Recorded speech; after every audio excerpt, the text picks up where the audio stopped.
Hello বন্ধুরা, আজ আমি বানিয়েছি চিচিঙ্গে ভাজা। চলো তোমাদের সাথে রেসিপিটা শেয়ার করি। প্রথমে কড়াইতে তেল গরম করে তাতে কালো জিরে ফোড়ন দিয়েছি, আর একটা শুকনো লঙ্কা দিয়ে তাতে কুচিয়ে রাখা নারকেলগুলো সেগুলো দিয়ে দিয়েছিলাম ভাজতে। নারকেলগুলো ভাজা হয়ে গেলে আগে থেকে কেটে রাখা চিচিঙ্গেগুলো কড়াইতে দিয়ে দিলাম, আর একটু নুন ছড়িয়ে সেটাকে ভালো করে একটু নাড়াচাড়া করে আমি ঢাকা দিয়ে রেখে দিলাম 5 মিনিটের জন্য।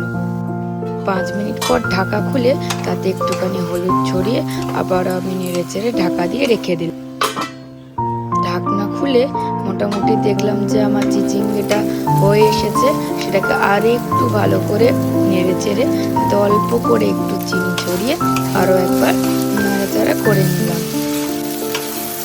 দেখো হয়ে এসেছে আমাদের চিচিঙ্গে ভাজা।